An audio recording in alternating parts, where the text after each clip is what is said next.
Bonjour à toi, aujourd'hui je vais te faire une petite vidéo sur les questions que tu peux te poser pour t'améliorer ou pour améliorer ta vie. Par exemple, je veux perdre du poids, eh bien je vais faire un régime. Je veux avoir confiance en moi, je veux oser, eh bien je vais prendre des cours de coaching pour oser. Et tu as plein d'exemples comme ça qui peuvent te venir en tête. Alors ce que je voudrais te dire par rapport à cette notion de j'ai un problème, je trouve une solution, c'est que tu es dans un point A, tu cherches la solution qui effectivement se trouve ailleurs, et entre les deux, tu as la construction du pont. Maintenant, on a un petit problème avec ça, c'est que souvent, on va chercher des solutions dans le même environnement qui a généré ces problèmes. Donc souvent, les réponses, elles seront partielles, ou bien ça va marcher un certain temps, mais ça ne marche pas sur du long terme. Donc on appelle ça le yo-yo, hein, par exemple pour le régime, ou on appelle ça aussi le chapeau Mexico. Le chapeau Mexico, ça veut dire voilà, j'ai trouvé une solution, ça tourne, ouais, je m'améliore et hop, je reviens au point de départ et je continue. Et en fait, on ne s'en sort pas. On se dit, mais c'est pas possible, j'ai fait toutes les techniques du monde, tous les coachings du monde, et en fait, je reste toujours dans ce chapeau Mexico, la petite bitourne, et je n'en sors pas.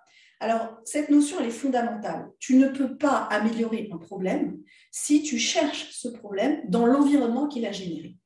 C'est la raison pour laquelle souvent je vais chercher dans d'autres cultures des réponses pour sortir d'un cadre purement eurocentrique et je vais chercher d'autres solutions qui vont générer une autre façon d'appréhender le problème. Alors, je vais te montrer, je vais t'illustrer ce que je viens de dire avec un exemple très concret. Quand je travaillais en école Montessori en Angleterre, eh bien, j'ai appris à utiliser la méthode Montessori, notamment les mathématiques. Et les mathématiques, eh bien, ce n'est pas quelque chose d'intellectuel, c'est quelque chose de très sensoriel. On va toucher les billes, on va les assembler ensemble, et là, ça va prendre sens.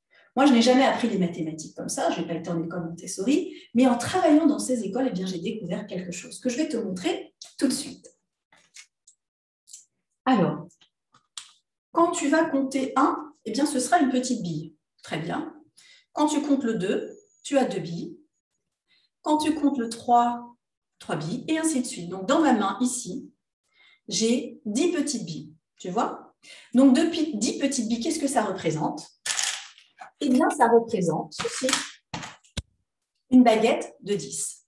Maintenant, si tu mets une baguette de 10 plus une deuxième baguette de 10, ça fait combien? Ouais, ça fait 20. Une troisième, ça fait 30. Une quatrième, 10 plus 10 plus 10 plus 10, 40. Et on va continuer ainsi jusqu'à avoir 10 baguettes. Et lorsque tu as tes 10 baguettes qui sont assemblées les unes à côté des autres, qu'est-ce que tu obtiens? Tu obtiens un carré. D'accord? Donc, si je compte ici 10 plus 10 plus 10 plus 10, je vais avoir 100 petites billes. Donc, je compte, et il y en a 100. Comment ça s'appelle ça? Ça s'appelle 10 au carré. Je touche mon carré.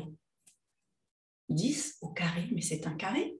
Alors, je dois confesser que quand j'ai découvert ça, j'avais 21 ans. Je n'avais jamais pris conscience, désolée pour les matheux qui me regardent, qui vont dire que c'était tellement évident, mais quand on m'avait appris à l'école 10 avec un exposant 2, pour moi, c'était un 10 en exposant 2 égale 100, mais j'ai appris par cœur, voilà, 10 exposant 2, c'est 10 fois 10. 10 au carré. Mais c'est donc ça, c'est donc un carré. Et il y a eu une connexion, ça a été l'illumination pour moi, il y a une connexion qui s'est faite à ce moment-là. Mais ce n'est pas tout. Parce que 10 plus, alors là, en l'occurrence 100, 100 plus 100, ça nous fait 200. 200 plus 200, 300. 300 plus 100, 400. Et on continue ainsi.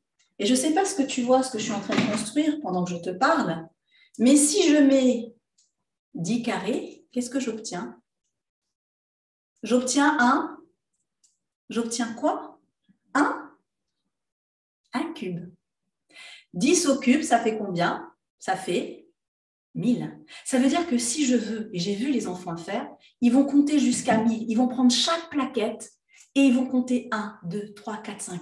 Et j'ai vu des enfants concentrés qui ont compté jusqu'à 1000. Et j'ai aussi compris pour la première fois que 10 au cube, eh bien, c'était un cube. Alors que pour moi, avant, un cube, c'était 10 avec un petit 3 au-dessus. 10 à l'exposant 3, eh bien, ça faisait 1000. Le jour où j'ai touché ce 1000, le jour où j'ai compris que ce 1000, il était fait de petites billes, que j'avais touché d'abord les petites billes, puis la baguette de 10, puis la plaquette, j'ai compris. Et il y a quelque chose d'extraordinaire qui s'est passé. Il y a quelque chose d'extraordinaire qui s'est passé. J'avais des difficultés à faire des plans, à structurer ma pensée quand j'étais en terminale littéraire. Et c'était fini. C'était fini. Du jour au lendemain, il y a une amie qui m'avait demandé est-ce que tu peux m'aider à faire un devoir. Ça a été limpide et ça a été clair. Je lui ai structuré un plan. Elle a fait un exposé. Elle a eu 18. Elle m'a dit Magali, merci beaucoup. Est-ce que tu peux aider d'autres copines à faire? Combien est-ce que tu prends? J'ai dit moi, je ne prends rien du tout. Je t'ai aidé. Mais je me suis dit, mais comment Magali, tu as pu passer d'avoir des difficultés à construire des plans? Tu avais des difficultés dans la matière littéraire et maintenant, c'est limpide, c'est clair pour toi. Pourquoi? Je l'ai su pourquoi. J'avais fait des maths.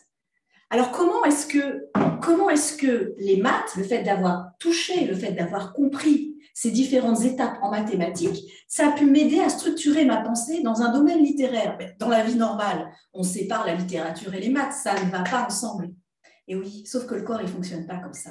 Tout est imbriqué. Si on m'avait dit un jour, tu veux améliorer tes capacités à faire des dissertations, eh bien, prends un cours avec un coach, prends un cours avec un prof qui va t'apprendre à structurer ta pensée. Je ne suis pas sûre que j'aurais eu les mêmes résultats. Et là, j'ai utilisé quoi? Pourquoi ça a fonctionné? Parce qu'il me manquait quoi? A missing link. Il me manquait un chaînon manquant. Et ce chaînon, il venait simplement que quand j'ai fait des mathématiques, quand j'étais plus jeune, on m'a fait passer directement 10 au cube, 10 au carré, mais que je n'avais pas touché. Et quand cette connexion a été faite entre le point A et le point B, qu'il y a le pont qui a été fait, mon corps, il a compris, il a réutilisé cette connaissance dans un domaine qui n'a rien à voir, c'est-à-dire la littérature, la structuration des plans. Donc, mathématiques, structuration des plans, des plans, il y avait un pont qui manquait ici. Alors, qu'est-ce que je suis en train de te raconter là? J'espère que tu es toujours avec moi parce que c'est crucial ce que je suis en train de te dire. Ce qui est très, très important, c'est que si tu as des problèmes dans ta vie, et je reviens à ma question de départ, je n'ose pas, je veux perdre du poids, ou je veux prendre du poids, ou j'aimerais avoir confiance en moi, ça ne veut pas dire qu'il faut forcément travailler sur la confiance en soi. Ça ne veut pas dire qu'il faut forcément travailler sur le fait d'oser. Ah, j'aimerais générer plus de revenus. Eh bien, je vais t'expliquer comment fixer tes tarifs, etc. C'est très bien tout ça, mais ça, c'est la petite partie visible de l'iceberg. Et si en dessous, tu n'as pas eu ça, tu n'as pas eu la construction de toucher ton cube, je peux toucher chaque petite bille, et je sais qu'il y en a 1000, j'ai compris, eh bien, à un moment donné, c'est possible que ça bloque. Qu'est-ce qui bloque? Alors, quand il y a cette problématique, ce n'est pas la peine de s'arc-bouter sur la problématique, va voir ailleurs, comme moi j'ai fait. J'ai été voir ailleurs dans les mathématiques avec des enfants, et hop, ça a résolu le problème dans un autre domaine. Donc, tu comprends cette notion de dire, j'ai un problème, si je le résous dans le même endroit qui a généré cette problématique, ça risque d'être compliqué. Change d'univers, bouge différemment ton corps, va regarder d'autres civilisations. Comment ils font en Chine? Comment ils font en Afrique? Comment ils font pour avoir confiance en eux en Afrique? Tu as vu les hackers? Ça paraît un petit peu bizarre pour nous, mais c'est intéressant parce que c'est peut-être le langage de ton corps, c'est peut-être le missing link qui te manque, c'est peut-être ça que tu cherches depuis des années, que tu tournes, on va voir un psy, puis un coach, mais finalement on est toujours dans le même cercle. Sors du cercle, saute à gauche, saute à droite, bouge différemment ton corps. Tu vas voir que ton corps, il va récupérer ses réponses, il en fait quelque chose.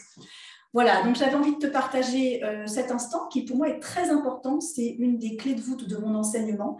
J'espère que j'ai pu te le faire passer avec cet exemple du cadre Montessori. J'ai bien d'autres exemples, mais je trouve que celui-là est bien explicite.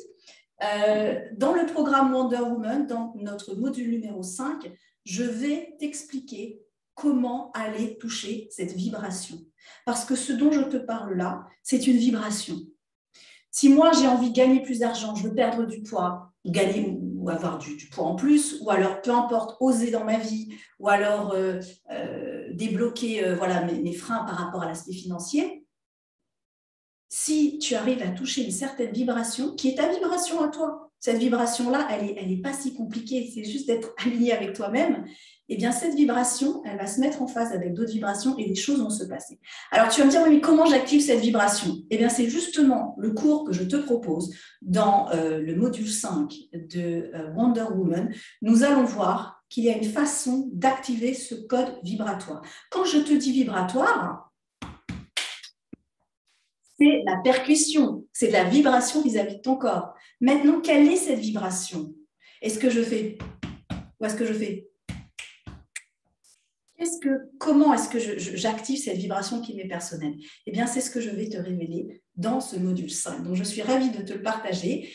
Si tu veux intégrer ce parcours de Wonder Woman qui comporte 6 modules, eh bien, je t'invite à cliquer sur le lien que je vais te mettre en dessous et nous allons explorer tout ça ensemble. C'est magique, c'est tellement magique que j'ai envie de dire, en même temps c'est magique, mais en même temps c'est tellement simple. C'est touché à une simplicité. Donc voilà, je t'invite à rejoindre le programme avec nous. Si tu as des questions par rapport à cette vidéo, si tu as des commentaires, n'hésite pas à commenter, n'hésite pas à liker. Si tu n'es toujours pas abonné, eh bien abonne-toi et n'hésite pas aussi à me proposer des thèmes de vidéos que je serai ravie de partager avec toi. On est parti, on va aller dans la recherche de notre vibration personnelle selon un codage très précis. C'est ce que je suis ravie pour la première fois de partager avec toi dans ce module 5 de Wonder Woman. Je te dis à bientôt et surtout, eh bien, qu'est-ce que je peux te souhaiter? Comme d'habitude, je te souhaite une belle journée et puis je te fais de gros bisous. Salut!